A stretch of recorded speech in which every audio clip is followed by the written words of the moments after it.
মক্কার তপ্ত বালুকামর মরুভূমির এক প্রান্তে ছিল বনি সাদ গোত্রের রুক্ষ বসতি। সেখানেই বাস করতেন হালিমা সাদিয়া রাদিয়াল্লাহ, যার জীবনের প্রতিটি মুহূর্ত কাটত চরম দারিদ্র্য আর কঠিন অনটনের সাথে লড়াই করে। খরার কবলে পড়া হালিমা একদিন মক্কায় এলেন দুমুঠো অন্নের আশায়, একজন দুধের শিশুর খোঁজে। ধনী পরিবারের শিশুদের সবাই যখন আপন করে নিল, তখন হালিমার রিক্ত হাতে কিছুই অবশিষ্ট রইল না। ভিড়ের মাঝে এক কোণে পড়েছিল এক এতিম শিশু, যার পিতার ছায়া ছিল না। ধনাঢ্য মায়েরা মুখ ফিরিয়ে নিলেন, কেউ চাইল না সেই নিষ্পাপ এতিম শিশুটিকে নিজের কোলে তুলে নিতে। শূন্য হাতে ফেরার লজ্জায় এক প্রকার বাধ্য হয়েই হালিমারা সেই এতিম শিশুকেই বুকে জড়িয়ে নিলেন।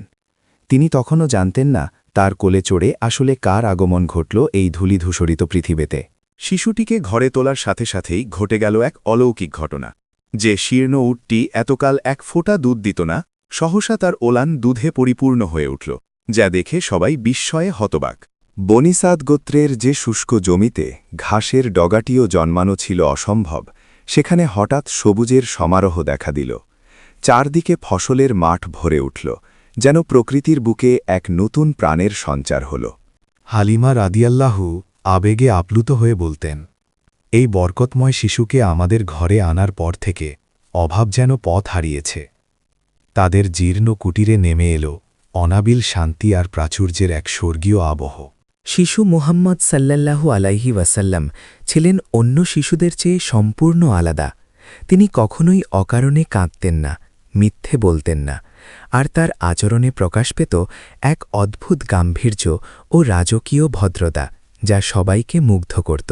একদিন খেলার মাঠে ঘটল সেই লোমহর্ষক অলৌকিক ঘটনা, বক্ষ বিদারণ।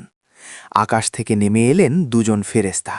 শিশুটির বুক চিরে বের করলেন হৃৎপিণ্ড, আর জমজমের পবিত্র পানিতে ধুয়ে পরিষ্কার করলেন কালো অংশ। এই দৃশ্য দেখে হালিমা রারা ভয়ে কেঁপে উঠলেন। বুঝতে পারলেন এই শিশু কোনো সাধারণ মানব সন্তান নন। মাতৃহৃদয়ের গভীর সংখ্যায় তিনি দ্রুত সিদ্ধান্ত নিলেন আমানতকে তার আসল মায়ের কাছে ফিরিয়ে দেওয়ার।